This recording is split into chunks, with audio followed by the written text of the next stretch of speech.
Hey guys, so today's podcast we got to sit down with Steve Macchio. He owns Clearflow in Lindenhurst. It's I guess I want to say waste disposal, but recycling company, and also has a bunch of other things going on. So we got to sit down and hear his story, and I think it was probably the most interesting story I've heard yet. I love all my mentors, but his story really is something else. I mean, how many times he reinvented himself and did different things, and started from an early age. It's a long one. It's over an hour, I believe, but I think it's a good one for you guys to listen to. So have a listen. I met Steve, I don't know if you guys know, through the Russos. We did your plant over there on 109. It is still working the boilers. And I knew you were I don't want to say tinker, but you're basically almost like an engineer kind of with how you design things. Sort of, not by school, right. but I did go to engineering school for about a year in New York Tech, but that was about it. Okay, so basically after high school, where does the story go with you? Because I always found you very interesting, and I wanted to eventually have this conversation, but. Well, I'll even go before high school. We could do that, Before as far high back school, as you want to go. I am blessed to have good parents, yes. And that makes, I think, a difference in life. My father conditioned me to I think be able to deal with, tough conditions when I had to. So he was hard on me, but loving at the same time. Right. So it was, like I said, it's a blessing. Right. That's always a slippery slope, because my son's 9 right now and my daughter's 3. Yeah. So my wife sometimes says I'm harder on him, but I don't want to say I expect a certain thing, but I don't want to be too soft either. So I guess that's a fine line. Yeah, I think it's easy to be soft because that's how we love our kids, Right. Right. But in the end, it's almost probably better if someone else raised our kids, because it wouldn't be so easy on them. Right, exactly. So I think what we do as parents a lot of times is we try to overcompensate for that sometimes. Mm-hmm. There's no manual for that. It's not easy. Yeah. But discipline, and I think the tougher you could be with love, the better it is. Yes, I agree. And that's always the fight. Yeah, you have to be the support system, and you want them to want to come to you. So. Yeah, and sometimes it's tough to decipher between the two, because you're trying to teach a lesson and still let them know that they're the most important thing in your life. Right. But that gets conflicted a lot. Absolutely. So that's good. You had that relationship with your father. Yeah, I worked with my father from a young age. I was probably 6, 7 years old and was in the office with him on weekends. What did he do? My father was he had a couple of things. He had laundromats. Mm-hmm. He was in the septic business, the cesspool business. Okay. And he got into cesspool business from the laundromats. The cesspools overflowing. Okay. Back in the 50s, the early 60s, there were no tractor trailers or tankers hauling wastewater. Mm-hmm. There was just little 1,000-gallon trucks. Okay. And so he got an old gasoline trailer and was the first guy hauling liquid waste in trailers on Long Island. Where was he based out of? Wyandanch was the laundromat. So right close to here. Yeah. Yeah. Okay. Yeah. And he used to dump the water at Babylon Landfill. Was at the time the place to dump wastewater. Now where was that? That was the landfill here? Yeah. Okay. Right. Yeah, an older section. Oh wow. Okay. Yeah. This is way back. Wow. So I used to go to, the office was in Deer Park. Mm-hmm. I used to, on Saturday and Sundays when I didn't have school, I was with my father at work. I'd go to the laundromat with him. He'd get me up at 5 in the morning. Mm-hmm. I'd go to the stores. He'd make his rounds. We'd meet this guy, Richie Delprat. He was a baker in one of the shopping centers where the laundromat was. And he always used to give me a fresh piece of vanilla cake and let me squeeze the cream on top. Nice. It was awesome. And so, I learned early on. I worked with people that were 4 or 5 times my age, and at that little age, my job was to clean the office, and that's what I did. But I grew up in that business world. Just being around that, I'm sure you hear things and learn just by hearing. Yeah, and I had an interest. Yeah. So I was very mechanical. I was naturally mechanically inclined. It was a gift, and So I was in heaven when I could go out in the shop and start messing things up and taking things apart. So, Right. So that's good. Tinkering, right? Yeah. Yeah. Yeah. So you basically did that every weekend all throughout up until high school, or? Yeah, up to high school, and then I coming to high school, I would work when there was no school. Like I wasn't one. My father pretty much dragged me when there was a day off of school, even like one of the Columbus Day or a holiday. Right. I went to work. Right. He took me. I wanted to go play hockey in the street with the friends. Right. But he took me to work with him, and I learned a lot. You know, I stamping my feet then, but thankful now. You know, Now, do you take any other siblings with you, or is it mostly because he kind of knew you were family was inclined me in and it? my brother. Right. And my brother wasn't as interested in what my father did, but my father did drag him into work till high school. Okay. You know, Okay. till early high school. That's good. So he had both of us there, but I had more the interest in the mechanical work and Right. the business. You know. It's kind of. I have a twin I have a twin and a younger brother. My twin was always more, I guess you could say, white collar, and I was more blue collar. Yeah. So it was same kind of thing. Yeah. So, but Yeah. we knew our paths early, I think. Yeah, you find that. I think the earlier you could find that out, the greater it is, and it's not easy No. to know what you want to do. That's a difficult thing Yeah. sometimes. Well, that's why we do the charity I was telling you about. Because kids need to know that it's okay if they're not geared for the college direction. They're Right. more geared for mechanical, and that's Yeah. okay. And you could still become a success, like you've proven. So yeah. It's good, when I heard about a little bit what you were doing, I thought it was a great idea because it's something I talk about often to people Yeah. about kids that come out of high school. How do they get on with their life? Right. College is not for everybody. College is for some. There's a lot of people who go to college and spend a lot of money and end up not knowing what they want to do. And Yeah. I get that. Yeah. It's easy to happen, especially if you don't get started early, and try to figure out what you want to do. Right. And get out there, whether you're doing something you want to do or don't want to do. The things that you don't want to do, when you get out there, you might find out you do want to do. Right. Or you might find out now you learned the things you don't want to do. Yeah. And that's a step closer to finding out what you do want to do. Yeah. Well, you learn the You things know? that you're not good at, and you Exactly. figure out things that you are good at.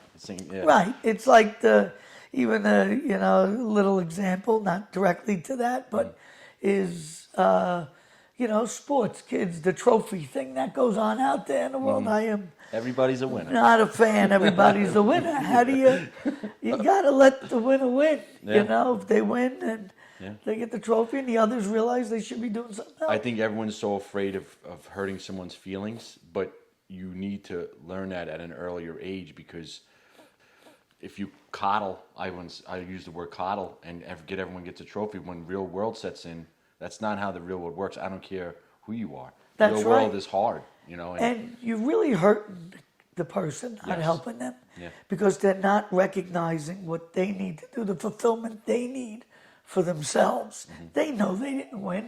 Right. Yeah, They're not I know. stupid. Yeah. No, kids are not It's almost stupid. an insult to a kid to Yes, do that. I agree 100%. You know? No. So high school comes, you graduate high school. Where do you go from Yeah. there? So I went to college. I went to New York Tech for a year. That was a good school, but college wasn't for me. I didn't like it. I didn't get even the chance to get into the fun part of engineering there. It was just the basics. Then from there I went to Nassau Community College for business for a year. And I thought that was good. I liked that. I took the accounting classes, and I felt like that would go to use. I was good in math. Right. I was not good in math at a young age. My parents got me a tutor. Remember his name, Mr. Pomerantz? I don't remember probably any of my teachers' names, but I remember his name. I had a tutor in math too. Yeah. Yeah. And science. I was failing terribly up to probably 8th grade. My grades were not good. And high school came, and my parents, this tutor, Mr. Pomerantz, it just clicked. Whatever he did, he taught me what I needed to know. He taught me where the formulas came from, Right. not just the formula. And when I understood where it came from, it clicked. And then I was 98 Wow. student in math So he kind of without even trying. he spoke to you in a language that you understood. Yeah. I think that's important to know. Yeah, that's right.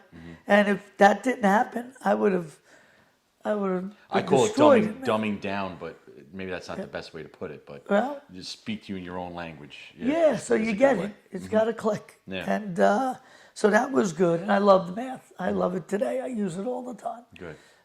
Especially I do a lot of engineering now. Okay.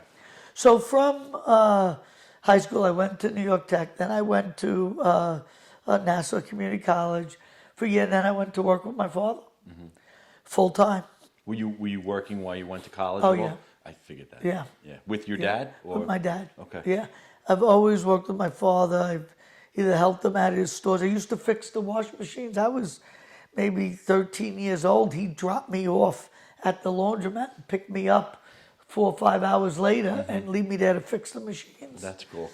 You know? And so I used to do that. He taught me how to rebuild motors in the shop. I pulled the motors apart, and every motor I fixed, I got like $2 for, you know? That's incentive. Yeah, right? an incentive. That was a big incentive then. So I'm sure you were impressing a lot of people that were in the laundromat, so working around those climates. Yeah, I think so. Some, Yeah. you know, because Well, I was little and Yeah. young doing that. That's yeah. impressive. Yeah. Yeah. So And like I said, I enjoyed it.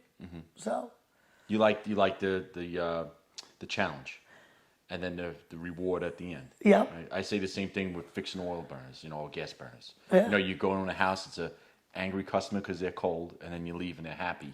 That was like the best What's thing. better for you. than that? Forget about the money. Yeah. You're making a I happy agree. customer. It was great. Yeah. and I did that. That was the drive, the fear to fail, sometimes that sort of thing, and the desire to succeed. You Yes. know, and the desire to succeed wasn't for anything but to accomplish something. It had nothing to do with money or anything like that. It had to do with wanting to win that Pride. little challenge. Yeah. Yeah. No, that's important. Yep. So now you're working for your dad full time after. So you did 1 year in NYT, right? And then Yeah, Nassau. that's right. And then the third, you're full time working for your dad. Full time working for my father. Awesome. And I started running crews and shifts. I started to get involved in everything. First, I was just mechanic, fixing the trucks. I worked in the shop, learned how to fix all the equipment. Right. And I'm guessing diesel semi trucks. Right? diesel, semi-truck, tractor trailers, hauling up to 120,000 pounds. So I did the springs, I did the brakes, I did, you know, the pumps, the vacuum pumps that were on them, all heavy equipment. I've changed transmissions on them, That's cool. rebuilt motors, did everything, tires. And the brakes then, when you did them, you took them apart in detail. Right. You didn't just get the shoes like now and just pin them on. Right. Then we could chisel the old ones off, put all the screws in.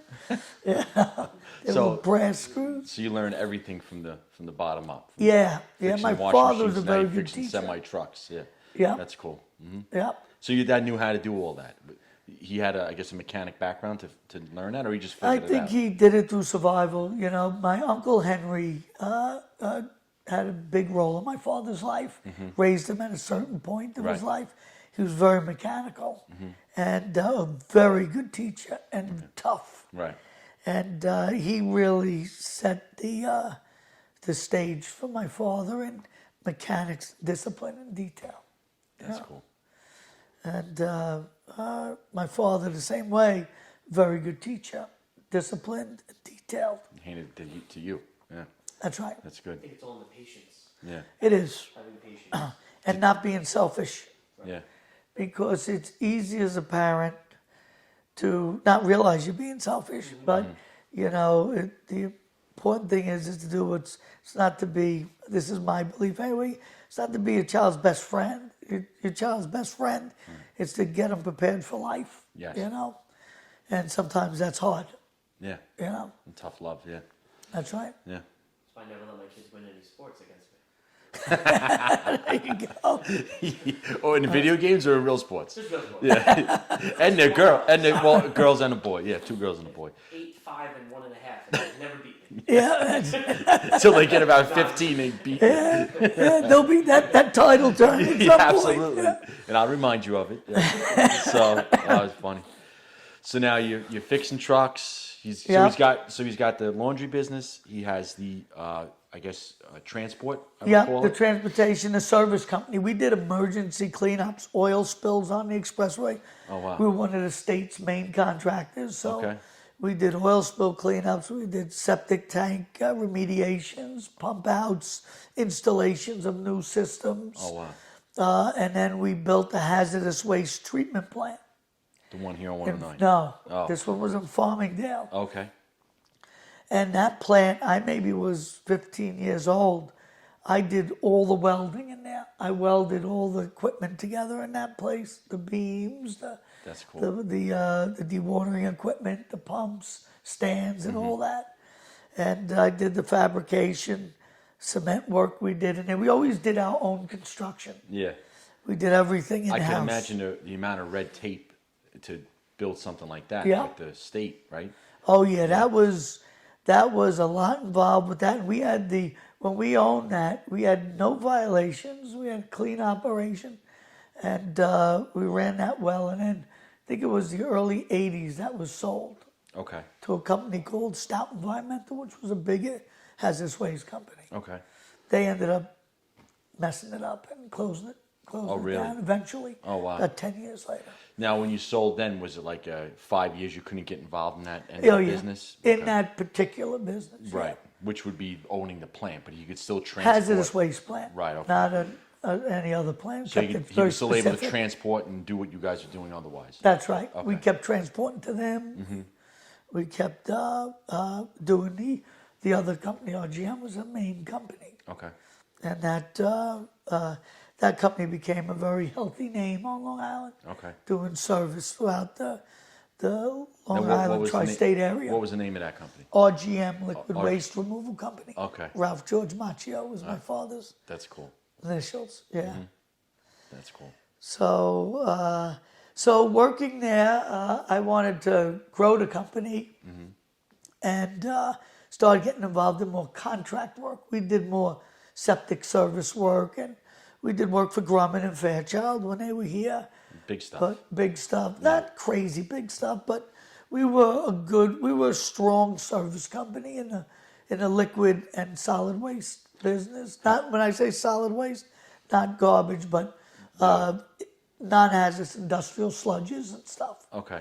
Like, is that like cooking grease and stuff like that, or is that That more? wasn't it. No, we didn't deal with cooking grease didn't do then. that. We dealt with just grease trapped waste at the restaurants. Okay. But we dealt also with Vactors. Vactors, we had the first big guzzler Vactor on Long Island. Can you explain that? And that is a Vactor. This guzzler unit was the first unit to have an extremely strong vacuum through an 8-inch hose. It would pull 6,000 CFM of air when a traditional machine would pull maybe about 2,000 CFM of air. So this thing could do long pulls. We used to vacuum through the hose 200, 300, 400 feet away. Wow. So we got a lot of work at Loco, and Loco was around then. Wow. And Grumman was heavy industrial work, and we got involved with that work. Wow. And that was a trailer unit. I drove that around. Weighed about 120,000 pounds. I pulled it with a 1969 Mack B model tractor, an old tractor. Flat face. It's got the round nose, Oh, round okay. nose Okay. on it. Yeah. Not a cab over. Okay. Yeah. And I used to take that. Now the weight had a 27 cubic yard body, which was very big for a vacuum truck. And so it was a little light on the truck. And I used to bring that to Brookhaven landfill to dump it. And that landfill was a big landfill. Wow. And I could never get up the landfill in forward. So I would have to back up to get the weight on the tractor. Oh, my God. I would back all the way up the ramp, around until I got to my the top, and unload the truck. Wow. And That's not nerve-wracking at all. no, to tell you the truth, it got easy. It got got easy. I did it a lot. But you always have to respect it, right? You can't Yes. get too easy. Oh, right? yeah. I could imagine the. You got 120,000 pounds. You're backing it up. Oh my God. The dirt road up the land. We're trying to avoid the mud spots in the road. Now, did you have baffles in those trucks for the liquid surge? That held more of a solid. That's what those Okay, trucks so you didn't were. have too much. They're like the trucks you see that do the catch basins on the side of the Okay, road. I got you. Where they suck up sand and leaves. Mm-hmm. But we would suck up other waste and even catch basins. Okay.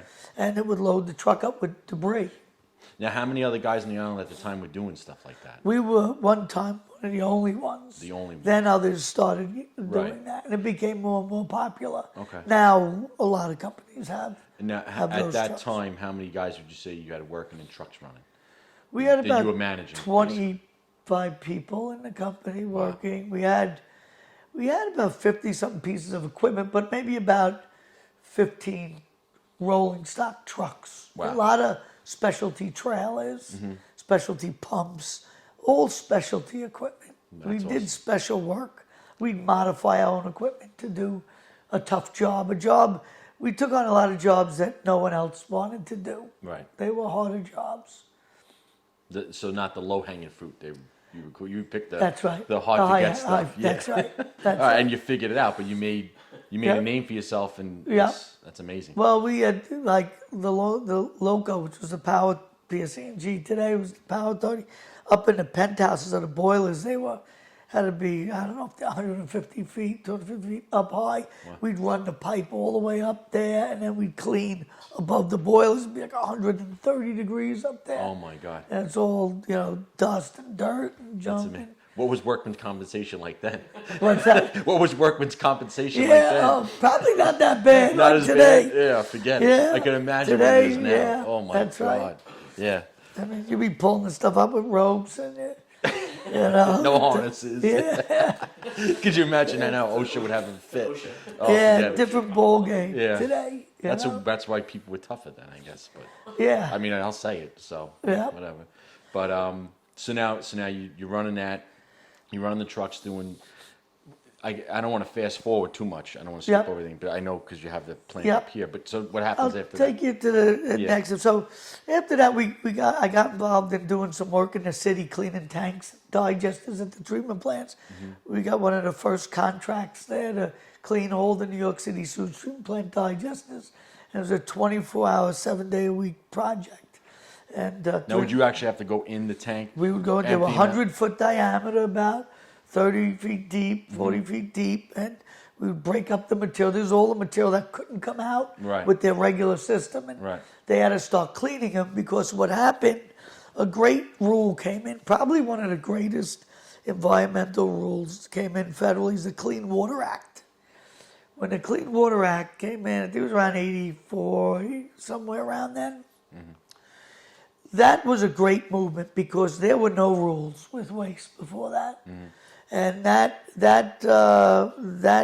program really cleaned up what we have today. Let me tell you, we'd have a disaster today. But what happened is the industries and waste went from not being fashionable at all to being extremely fashionable. And everybody had to get a learning curve. Manifest came into play, logging where waste goes, keeping track. Right. And so that come in, and what happened is around that time, the early 90s, as we went through that transition, and those people who lived through that transition that work today, they're at the end of their career.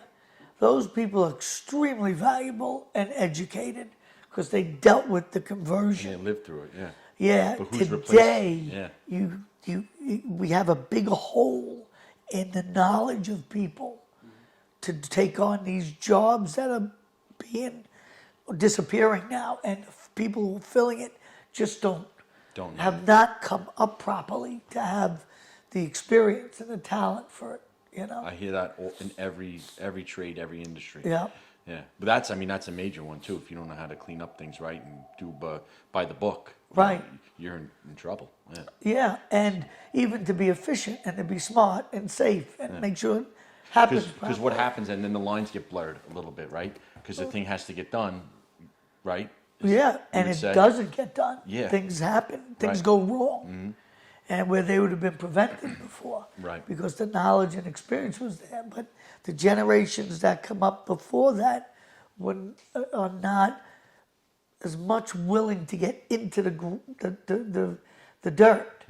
And that's one of the problems, you know. Kids are raised today and they're being told, be a doctor, be a lawyer, you know, you got to go to college, you got to do all these things. And so we're hurting them by that because And us. we're hurting everything. Yeah. Because they need to get into the nuts and bolts first and come up and so I always say you could have as much money and have the best mansion and 10 bathrooms, but when the bathroom breaks or the boiler breaks, you could have as much money, but there's no one to call. You're still waiting days to get it fixed. that's right. So what good is it? You know, That's right. you got to have people that do that. Plus, you need to be fulfilled as a person too. Yeah. You know, there's voids I think out there in people, and that's why probably we have more mental illness today than we had Yeah. a long time ago. Well, I was because- saying to Rich last week, you know, Rich Schaefer's a close friend of yours Yeah. as well, that I think that after kids graduate, they get sold on this perception that they're going to go to college, come out making $100,000 a year, Yeah. and that's not the case. And all that, I guess you could say, piss and vinegar that they got gets deflated, Yeah. and then that's it. And then they go into depressed. They're depressed. they 'cause- feel like they failed, exactly when they really didn't. They were just Yeah. sold a set of goods that aren't true. and then sometimes drugs come in, and That's then the other destruction. thing. And that's where And your then- foundation comes Yeah, into that's play. right. Yeah, which, yeah. So no, it all ties together. yeah. You know, so from there, I got involved. There was a city was the federal government put a mandate on any municipality that discharged sludge out in the ocean because that's where it was going. And first it started. Maybe it was even more inshore than 7 miles, but we had a 7 mile barrier that it couldn't get discharged at, and it went out there in barges. Then it went to 102 miles out by the canyon, Hudson Canyon, Right. and it would get discharged there. Well, finally, the federal government says, you're not doing that. And they forced municipalities to go to beneficial reuse, figure out a way to reuse this stuff. So these contracts come up, and I said, oh, this is an opportunity. And a company had contacted me that had some project where they were looking to land apply the sludge on farm land as a soil amendment. And so this is going back in the late 80s, early 90s. So the city put out these RFPs, and there was some big contractors that were looking. You needed big bonding. We couldn't do it, the whole thing. So we pulled in, talked to some contractors that I worked with, and they were big contractors in the city. And Which ones in the city? Like Turner or any of those guys? there was other. I'm going to leave the names out because I'm going to get Okay. to a point. Okay. Because I won't say the name, or we could bleep out the name, but Bob Fee is a customer of mine. Oh, okay. Yeah, out in the Hamptons. Okay. Yeah, he's an interesting guy. I don't know what your relationship is with him. Yeah. Well, we did a joint venture, and this is a part where I was doing business with we ended up doing this joint venture, and I did not. The way these people did business was not right in my heart. You Right. know, I didn't More about the money. agree with it. Not that they weren't terrible people, but it was more Not the way you ran things. not the way I do things Okay. for the greater good, Right. let's say. And I remember I had a conversation with my father. We went to have coffee, and I was like, my God, maybe this business stuff isn't for me, to be in business.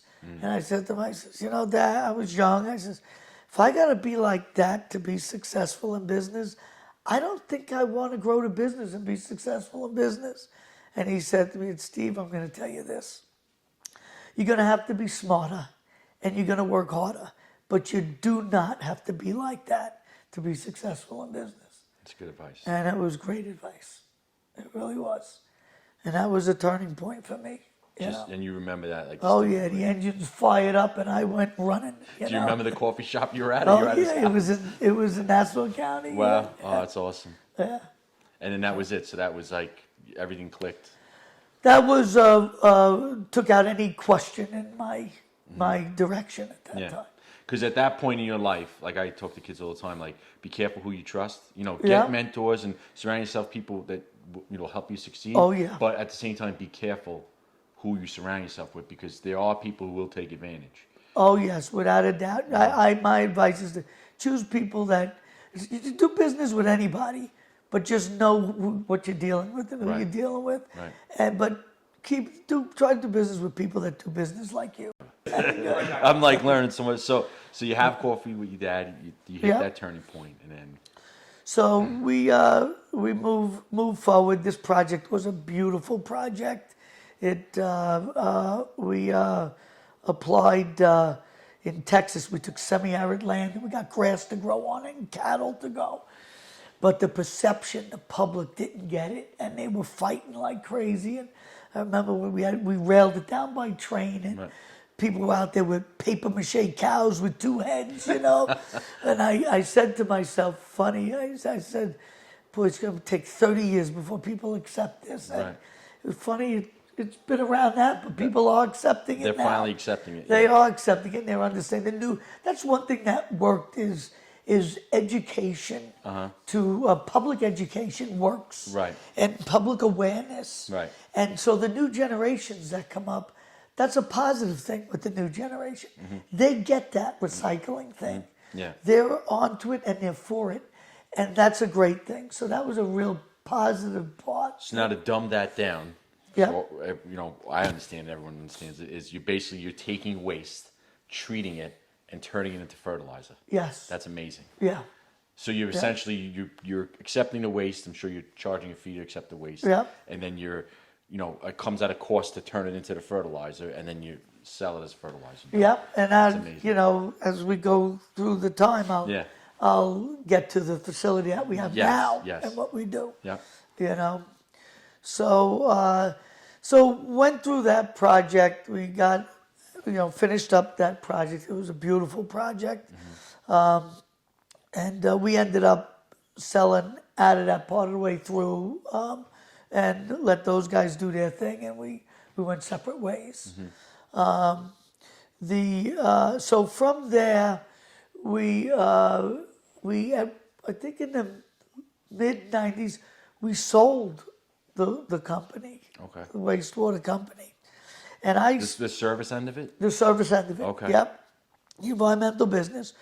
A company was looking to get into this business. A public company started taking on companies and wanted to do this publicly. We thought maybe it is the time for it to go to the next step. Right. We still had real estate. We're in the real estate business, commercial. We're in the laundry business still. And I started doing manufacturing. I wanted to manufacture boats. So I started building these metal aluminum boats, commercial boats. And so I designed them and started to build them. And we sold the business. But when we sold the business, it was a service company, an environmental service company. And that was a tough business. I was running 24/7 with that business. I'd go into the city at around 4 a.m. I'd check the job, because a lot of work was 24/7. I'd check the crews and check the job and troubleshoot, always problem solving all the time. See that they were good, get back to the office by 7 if I could, and make sure everybody was out doing what they had to do, and everything was going good there. And then at 5 p.m. I'd go back in the city and check again. And I did this for 6 years straight. Wow. And sometimes What time period was that? This was probably around 1990 to 90. So really no cell phones. So 5 or 6 beepers. You physically had to go there and be there to know that you could sleep a little bit. Yep, that's right. Okay. And there were times I took a nap on pipes below the tanks. I believe it, yeah. I ended up getting this old van. I put a desk in it, this white van, put an office desk in so I do my paperwork Right. in there and take a nap if I had to. Right. And then I'd come back because in that contract, I had a fine for $5,000 every 8 hours if we were not operating. And we're dealing with a tough material. We've got pumps hanging in these tanks, taking these rags and stuff. So if a pump broke and you weren't operating, they would fine you? They could fine me if I wasn't Even if, processing. let's say you couldn't get the part or to fix it? Yeah, we had to stay running. So did you have to have, secondary, third, Yes. fourth of each Backup item equipment. that you had? I mean, if you were fixing something to get it going, that was fine. Right, okay. They weren't watching the flow. Right. But if you weren't producing and it wasn't, because we did mobile dewatering of the sludge, so we were pulling it out of the tanks, sending it through a process, Wow. squeezing the water out of it Wow. mobily, and sending the water back to the plant and putting the cake, the dewatered part, into a dump trailer, taking it out to Ohio and Pennsylvania Wow. for disposal. Wow. That's amazing. So you had a lot of moving pieces with that.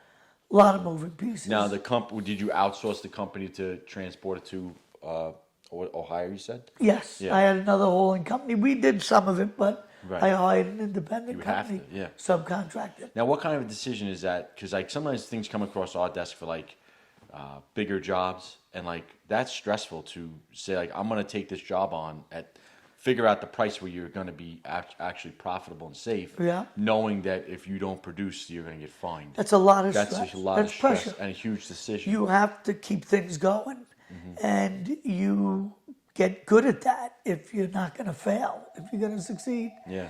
You have to fight the fight, and sometimes you have tough decisions.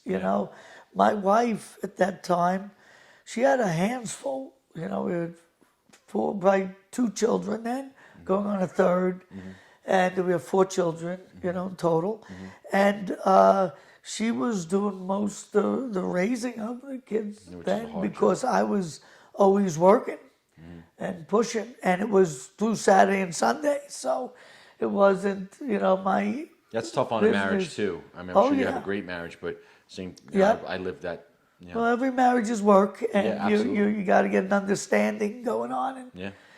you got to take your lumps and Yeah. keep I going. told- Pick your battles. Yeah. Yeah. My business was already going when I met my wife. I met her about almost 9 years ago now, and I explained to her that I go out middle of the night. I can't guarantee that I'm going to be somewhere. If we make plans, they may change. Have to be broken. And that happened to And us she was many times. right on board with it, and we never really argued. I mean, it was frustrating at times, but it is what it is. Yeah. So, but that's It is frustrating. It gets frustrating on you or myself because I know I have to take care of my responsibility here and my responsibility at home. I know I'm taking care of my responsibility at home by taking care of my job responsibility. so. What's more important? That's right. That's the hard decision. And If that you don't is have a- this, you can't do that. That's right. And I've had this conversation with even people that work for me, and I tell them, it was one time an employee said to me on a couple of occasions, my family comes first. I says, yes, your family does come first. That's why your job comes first. Because if you don't have your job Right. and you're not supporting your family, you're really being sometimes selfish. Yeah. Because your duty is to take care and make sure your family's okay. I think that's You people have lost sight of that. I agree. And let me ask you a quick question. So you taking that contract back in the 90s with the fee, the penalty if you didn't produce, it was a $5,000 or whatever Yeah, it was $5,000 every for 8 8 hours. Would you make that same decision now with the manpower that we have now? Because it was different in the 90s as far as people respecting their jobs. You'd have to push and get it done, and You'd a have- lot of times you got to pick up the slack. Right. Is But- what makes it harder Right. But would you even be able to do it now? to do that type of job. 2022, 2023. Jeez. It's a good question because I had jobs going on different areas, and I think what would happen is the cost would be so much more to the vendor, to the city, to make up for the inefficiency in the working. Because you'd have to carry 3 or 4 extra You'd salaries. have to carry extra people, be paying more. Yeah. You'd have to your productivity might not be as good. 'Cause So this is the circle of what kills the cost of living today and why you're paying $3,000 for a 1-bedroom apartment right now, which is ridiculous. Starts here, yeah. It starts there Yeah. with efficiency and productivity out of every individual on the planet. Yeah. And that is Wages the are problem. higher, and the work that they're producing is less adequate.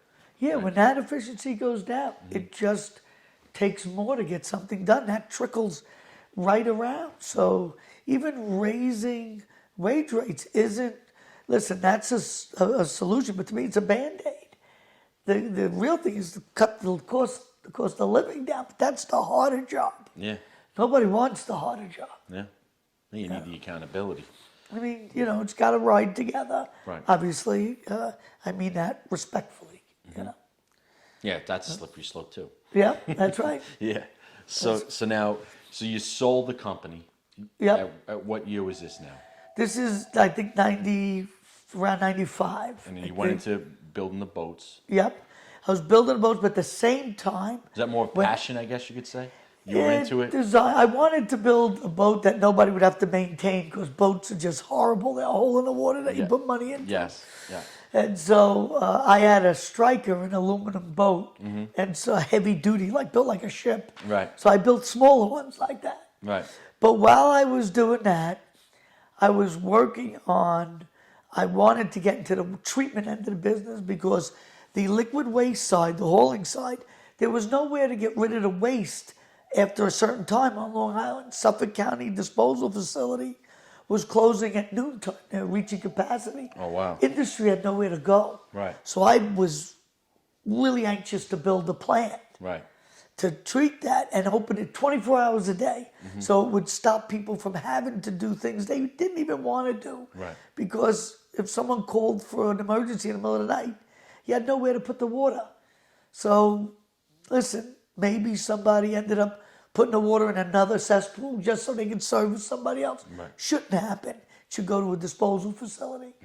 So I wanted the plant open 24/7, so every hauler out there can go at any time, anywhere to get rid of their waste, and not have to be forced in a tough spot where somebody in their family, their basement's filled up with sewage and Right.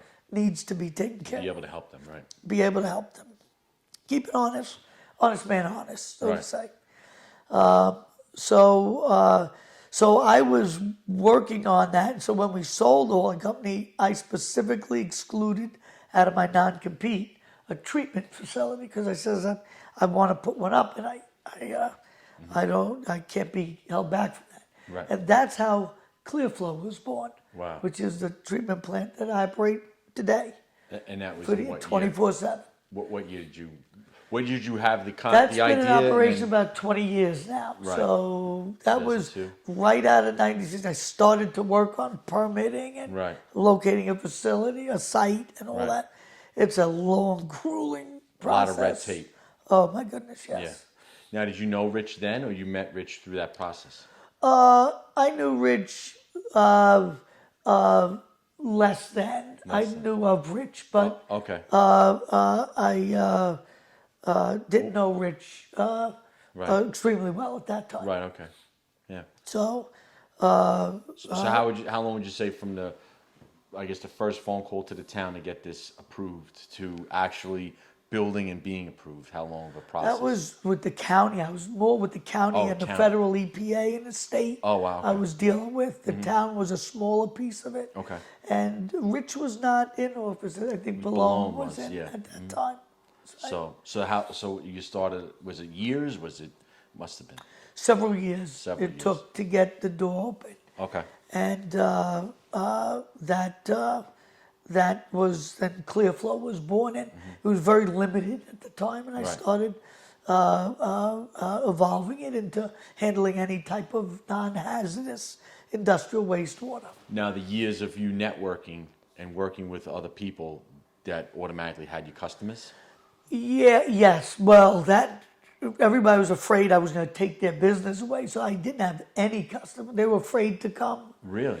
Yeah, and really what helped even that happen is the 40 years at the time, or 50 years of reputation my father had of doing what he said, being a gentleman, being a good businessman, being a good steward to the planet type of thing. You know, he's that along with me growing up with the same, really just growing that further. Yeah. And people got to know me through him and the relationships through many people, whether it was business people, political people, knowing that we always did what we said we were going to do and that our interest was always to do the right thing is really what allowed that to even It's become. the best motto. Yeah. It is, and I say that for a reason that it's sometimes a harder road, but it's the better road. And it'll take you, you are the product of what you do, and your integrity is important, and that you perceive to people, it goes a long way, comes back. You're still always going to work hard. Right. But it always is the better way to go. Yeah. It's Years and years easier to to make build. money the other way. A lot easier to make money not caring about that. Short-lived.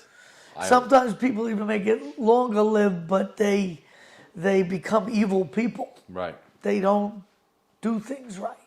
The focus and the priority number one is money every day, not success or business. That's not success to me. No, I like to live in a world in my head where eventually those people won't have anybody because they burnt every bridge. That's what happens down there. Either that happens at an early time or somewhere, but it always happens at some point. You get this. I've talked to people who have been in that place who were those people. And when they were much older, in their 80s and 70s, regret. And they told me I made mistakes. Yeah. You know? So, That's true. you know. So now ClearFlow. Yep. So how I met Steve is basically the Russos Yep. got us involved with, running, they ran the gas line and we put those boilers in. That's right. I always wanted you to really explain, because you designed that heat exchanger. Yes. Right? So I now designed the whole plant. the whole plant. The whole plant. Because you have this giant kiln, right? Yep. That or vat, I guess you could say. It's a kiln. Kiln, okay. But first it goes in the vat. The vat, yes. Right. And then we've installed boilers. I forget how many BTUs they were each, but there was 3 of them, right? Were they 300,000? Yeah, they were. I think it was like almost 1 million BTUs we were feeding Right. to your heat exchanger. Right, that's right. Which now, so just imagine he's got this big vat where all that waste goes, right? Yeah. Was it any type of waste, or is it? No, I'll That's get what I always to wanna know. that. Okay. I'll clear up one thing. I got out of the boating manufacturing. I always skip that No, part, that's yeah. okay. I got out of that only a couple of years later, and Right. this is another thing I probably should, give you the information on. Is that I was building the boats and I enjoyed it, but it wasn't making money. I realized there's some things I could have done different for the success of it, but I said, you know what, I'm going to cut my losses. I'm going to focus on getting that plant finished up, and I got out of it. I auctioned the stuff off. But at that time, sometimes taking a loss is not a bad thing. Don't be afraid of that sometimes, because that was a tough decision for me to do that. It's easy now to talk about it, but I was like, I didn't want to, failure wasn't in my cards ever, and I'm not saying it was failure, because I think everybody who's successful, the only way you get there is by learning from your mistakes. Failure. So it's not failure. It's a process. Learn what not to do. Learn what not to do. Yeah. And so I decided to let that go. Maybe I would have got it working, maybe not. But I decided to cut my losses and let it go. I said, I'm going to make up that money in something else. Right. And I did. And that's when you went to ClearFlow. Yep, that's when I We'll start born to that long ClearFlow. process. Yeah. That's right. So it's kind of like me and Frank talk about it all the time. Sometimes I'll have an idea, and Frank will give it an early death rather than a slow, painful, long death. So that makes perfect sense. Sometimes you got to do that. Yeah. Yeah, no, Ryan, that's not don't be gonna afraid of it. All right. But I'd rather have that where it's otherwise you're going to drag it out and it's just not going to ever happen. Yeah, but you want to give it. It's a tough call because you don't want to give up too soon too, because you want to say, hey, I should stick with something to make it work. Because many things, when you have persistency, you persevere. You push through. So there's a time when you need to do that, and a time when you need to let it go. Right. And No, that's not always so distinctive and easy to No, see sometimes. and I think it's important because just hearing your story, and I tell these kids, that are in high school, that what you do at 18 or 16 or 17 doesn't necessarily mean what you're going to be doing at 30, 40, 50, 60. That's right. You reinvented yourself how many times within that time frame? That's right. You became the guy fixing the laundry machines, then you were fixing the trucks, then you were basically doing everything. Yeah. Then you're running the guys, then you're owning the business, then you're selling a company, then you're owning another company and selling, and now you have ClearFlow. So That's right. you've reinvented yourself many, many times. Yep. And with some progress. failure, a lot of failure. Oh, a lot of failure. Yes. That is the difference between success and failure. Is accepting the failure and keep moving forward. Right. Not an old, but I love Rocky's in one of his movies. I think it was Rocky V. He makes this. He's talking to his son. This right? comment, talking to his son. He said, "It's not how hard you get hit; it's how hard you can get hit and keep moving forward. Right. That's how winning is done. Right. That's life. That is life. Yeah. I think in 2023, the world of social media, everybody who views an account only sees the wins. Yep, They don't understand how many failures led to that. that's right. Well, that's why we do It's this. important, right? Yeah. That's what I was gonna. It's Yeah. important that we have these conversations to let people know it's okay to fail. That's right. And in Totally. order to improve, a lot of times you have to fail to learn that lesson. Everyone fails. You're always going to fail at something. Thing is to pick up those pieces and make good of them. Yeah. But you're always, everybody, I don't care if it's Bill Gates. Yeah. I'm sure he's got a list of failures on his. And you remember those the most. That's right. He's divorced. He failed. Yeah, there you go. Yeah. That's right. It's true. I don't know his business failures. I know Yeah. his personal Yeah. That's you go. one. So that's important. But now I want to talk about that VAT. Okay. So can you explain that in detail? Because I Yep. kind of got the gist of it when we were installing the. So we product. have many. We have 600,000 gallon tanks in the plant. They go through the roof. Right. 2 of them are used for restaurant grease waste. Okay. And with restaurant grease waste, what you have to do is when it's cold, it congeals a bit. So we got to get it liquefied, and we want to separate the water from the grease because we use that as a biofuel. The only way to do that is heat it up. Right. So that's the boilers you installed on those. I designed and built these stainless steel heat exchangers. We built them in our shop. And I remember when Peter told me that you built them. Like, what? yeah. He built it? And I did it because I couldn't find good enough ones. Yeah. The ones that were out there Outside were, the box. Necessity, Yeah. mother of invention. Yeah. There you go. Yeah. And they were made out of steel, a lot of them. And I'm like, I don't want to fix these in 10 years or 20 years. I want them to be around for as long as I'm going to be around. So what's the stainless steel cost a few more bucks for the material? Right. I want to build them out of stainless. And then I talked to one of the manufacturers of heat exchangers. He says, well, if you're going to make something small, you should just go with 10 gauge. I says, no, I'm going to go with schedule 40. I want 1/4 inch. Right. I don't want it to wear out. Right, right. I got grit sometimes running through it. Right. And he said, well, you lose a little heat transfer. How much am I going to lose? Minuscule. Right. So we did the calculations on that. I built them out of 1/4 inch, schedule 40, 8-inch to 6-inch, 6-inch pipe with an 8-inch outer casing. That's where your water ran through Yeah. from the boilers. Yeah. And they work beautiful. Yeah. And so those vats, we bring in the truckloads of grease into those vats. We heat them up to about 140 degrees. We want to crack the grease and get the water to separate. We mix it and heat it. Then we shut it off, let it decant, and we decant the water out. In the kiln, right? The water we send back to our wastewater treatment plant, clear Okay. flow. Okay. This is now on something we have not discussed here, is the other side of the facility where you worked on, which is clean and green recycling. And that's where we make fertilizer out of sewage sludge. Frank, it's like a kiln that's the size of like a tractor trailer. It's bigger Yeah, than a tractor it's 8-foot diameter, 40-foot long. Jeez. The temperature inside is about 1,650 degrees, 1,650 degrees. Now, what heats that? The grease. So the grease heats that? We burn the grease. Wow. So the grease is pumped in there, and we burn it as a biofuel. We use natural gas as the starter. And it just ignites it and it It heats. ignites it and creates the heat. That heat travels through a 5-foot diameter duct pipe, Right. concrete lined, and heats up this thermal oil. This thermal oil is in a loop system that goes through a dryer.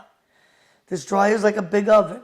That's where the sewage treatment plant sludge, the dewatered sludge cake, gets pumped through. And we do about 140 tons a day, go through it, and we come out with about 40 tons a day of fertilizer, granular fertilizer. 40 which tons. every ounce of that goes to farms out of state. How many tractor trailer loads is 40 tons? 2 2. So 2 whole tractor trailer loads a day. every single day. Every single day. Every single day go to farms to Right. fertilize. And it's an organic nitrogen, which helps protect our groundwater. Wow. And so It looks like coffee grinds. I remember when you were Yes. showing me. It looks That's just right. yeah. it has a little bit of odor to it, Right. but that goes away in a couple of days. But it's so much more safer than chemical fertilizers Wow. for our groundwater and our soil. So now that fertilizer will be used here on Long Island too, or Yes, we're permitted in New York State. Right now, we take it to Pennsylvania. right? Okay. Goes to Pennsylvania. We bag some. We use some locally. And right now, I have I built a pilot plant to take these granules, mix them with dirt and a little compost at certain ratios, and create an organic nitrogen organic impregnated topsoil. So now you can take this topsoil, put it down, put your plants in it. You don't have to put fertilizer on it; it's already in it. Now, And did you grow hire? your grass and grow your plants? Did you have like a chemist or someone on staff to help you figure all this out, or you just researched it and? I have a chemist on. He's not a licensed chemist on staff, but Right. he's an agricultural guy Okay. on staff. So we use him. I have a consultant, woman, Diane Garvey, Okay. Garvey Resources Right. in Pennsylvania, who's a terrific lady, Right. who is a very good agricultural Right. person, understands all the soil conditionings that are required. Because I think that's important too. Because like you hear all this and it's overwhelming, but you surround yourself with the right people Yep. that are smarter than you. Yeah, you're that's very right. smart, That's smarter than you correct. in areas where you're not. No, you need professionals. I've used engineers and lawyers. We have to use in places You have no that you choice. have to use them. Yeah. You have to know when you have to call in. And it is important, just like you said, to surround yourself with good quality people who know how to get their end of the job done properly And in the have way your you best want it done, interests. Yeah. and have your best interests. Right. We're dealing with Cornell in Stony Brook, who's before COVID was supposed to do a whole study on our material in Long Island farms, Right. and that got put on hold with COVID. So Right. we're working on getting that back. I don't think enough people talk about this because I find it so interesting that you're doing that. This is what that you have this company. The results are nobody incredible. like I tell people, oh yeah, we put the boilers in over a clear flow, and they're like, what's clear flow? Right. Like, what do you mean? I guess Yeah. if you're not in the industry, you really don't know. You don't so know. it should be talked about more. Yeah. That you're doing something good for the environment. You're an entrepreneur. You know how many different things have you done, and this is what you're doing for the good of the environment That's right. and the community. It's awesome. Yeah, we take 100% of the grease waste that we get goes into gets all recycled Into fertilizer, into the heat. into the heat. Into the right? heat as a biofuel. Okay, I keep all- losing track. All the sludge that Uh-huh. we get, the biosolids that we get from the treatment plants Okay. that come in as a cake, all of that go to beneficial reuse. So we're taking two waste streams that used to go to landfill, using both of them for all of their use. There's minuscule, maybe not even 1% of waste at the end of that, and it all gets beneficially reused to something good. Now, is there anybody else on Long Island doing this? No, not that combination. Not that combination. I have a patent on the process also. Now, how long did that take to get? Like 10 years. Wow. It's incredible. Everything takes time. To get the permit for the fertilizer plant took me 10 years. And I was told that. And I'm like, yeah, right. I'm going to get this done. And if I allowed myself to believe that, I don't know if I would have ever done it. Yeah, exactly. But it you really know? took 10 years. Yeah. From start to finish testing and studies and get permits. And now, how much? Not to get personal, you don't have to give an exact dollar amount, but how much investing and risk did that take to do that? There was a lot of risk, not all financial risk. There was risk in success of it. I took that on, and I had no contracts at the time. I wanted to field the dreams, build it, they will come. Right. And that was because truthfully, I wouldn't have been able to do it the other way. First of all, Right. I wouldn't have been able to convince anybody to give me a contract that would believe I could have gotten it done. Right. So that was out. So there was a lot of, I put everything I had and more into getting that part of the operation going. That's amazing. I mortgaged my house. My real estate properties I had, I pulled out lines of credits on them, all to fund to try to build this. I wanted to build it right. I didn't want to cut corners anywhere. And Leverage, right? I mean, yeah. I don't think people understand. Even very successful people have to leverage sometimes. Yeah. because Oh, yeah. to I get over-leveraged at over the time. leverage. Wow. Yeah. And it was a risk. I mean, people who see me do it, who were dealing with municipals, trying to sell this type of similar type process or equipment to municipalities, they're like, you got some guts, Yeah. Yeah. to do that, because it failed. It failed out the gate. Oh, really? Oh yeah. First of all, the material, I built it to take care of Suffolk County sludge at Bergen Point. Their sludge is not digested. That's a process that are in treatment plants. Their sludge they built their sludge to burn and through an incinerator, but that got shut down. So that stuff worked on a pilot bench with the dry, but would not work in reality. So I ended up bidding that contract. Good thing I had backup plans in place to go other places with it. Right. It wouldn't work. I was there sometimes 10, 12 days straight, didn't go home. I was having fires in the plant. Things were going wrong. Frustrating. Jamming up the machines, and I got money laid out, nothing happening. And the company that had designed the oven section of it, they were charging me a fortune. They couldn't solve the problem.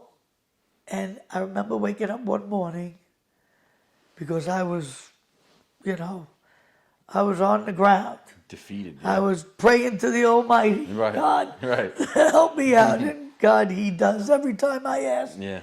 Have your faith. He's there waiting for you. And I remember I woke up one morning and I says, I've been in this place before through business. And I said, Steve, you're alone here. You got nobody to back you now. You can't rely on the company. You can't rely on the contractors you use, the manufacturers you use for the pieces. You got to figure this out on your own. And that's when I just dove into it, down to the nuts. Meanwhile, I'm diverting material to go here, trying to keep the business running, trying to keep that going, and wondering how long I can go on like this before I run out of money. And I solved the problem. What did, if you could say, One of them. What did the problem end up? Was it something like, shit? Part of it, big part was the material. Okay. The other part, there was many problems. The dryer wasn't, the oven section wasn't designed properly. I had to change that. I had to change the discharge system. I had to change the main function of where the water, because remember, you're evaporating. I'm evaporating 10,000 pounds of water an hour out of this material. Now it would go out of the unit through a condenser where water would knock the steam down and then send the air out to filtration and evaporation through the kiln. And the steam would then go through a separate area, get separated through a condenser, and go out the sewer pipe. Well, that water had such an organic odor to it, you couldn't kill it to save your life. And I was creating odor problems. And I'm like, holy crap, now I got a problem. What am I going to do with that? Right. I got the dryer jamming up on me, problem with the material. I got the process, I can't discharge the water. I'm creating an odor problem down the street. Right. Neighbors are And going to so complain. now I have to shut down. And what do? I got the fire, I was starting to get fires in the machine in places. So the material was igniting up. And I had multiple problems. So I just took one at a time and started changing things. I changed the discharge system to stop that. I put in special sprinkler systems to get myself through. If something did happen, it put it out. And, but I solved the smoldering and the fire problem. Never happened again. And then that was one piece. And then the water, the steam, I had to solve that. I come up with, I called these engineers who did my engineering detailed work with me for the permit. And I says, listen, I got this steam. What if I put it through the kiln? What if I burned it and destroyed it through the kiln? I'm recapturing some energy. And that was my patent, Really? the vapor recovery. I said, I want to do vapor recovery. So we haggled with it, and I looked at it, and I says, oh my God, this is, if I got to raise the temperature up, water's got to go up 1 BTU per pound, per degree, I says, if I do that, this is going to cost me a fortune, but I'm recapturing heat. I did some research, and I realized that if I keep it as steam, it takes half the amount of energy to raise it a degree. So we didn't need much more energy to take care of it.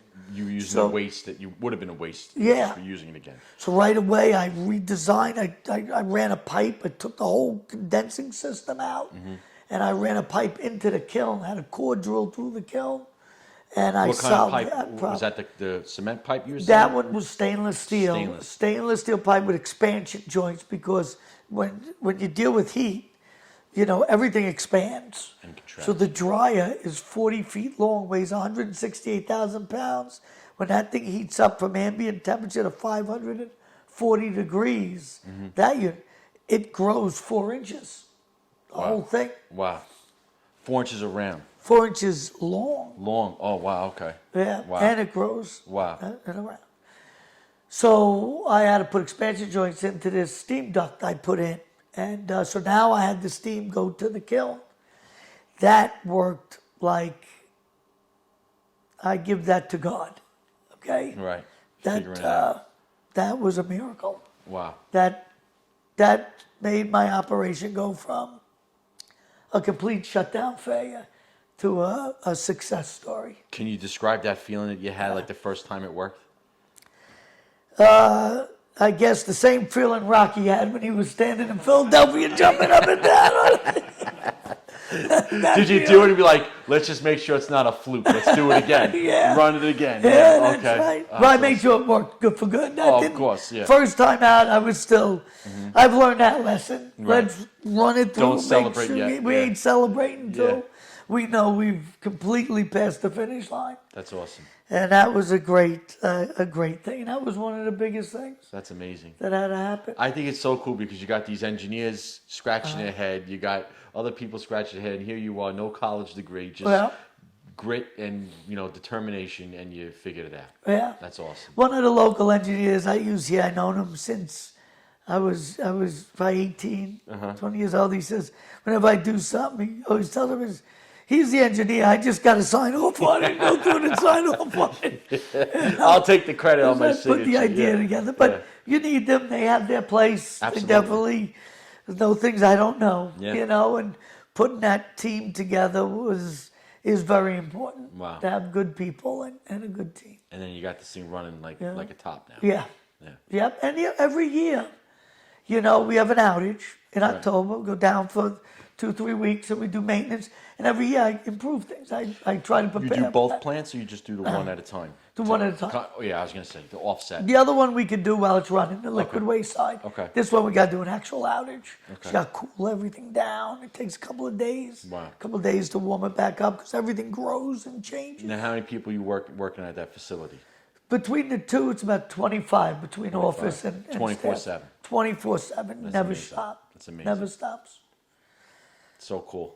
Yeah. That's an awesome story. I always wanted to hear the whole thing. Yeah. It's so funny because you were always busy. Like, you know, when we were Yeah. doing the boilers, you'd be in checking things, and I knew you had to get stuff done. And I knew eventually I'd sit down Yeah. and figure yeah. out the whole Yeah, story. I'm always running around. Yeah. But there's Thanks more. for that. There's more that we're gonna have to talk about, I guess, at another one because I Yeah. want to get into the foundation. Yeah, I'd love to get You know, into that so with we you. could definitely do that.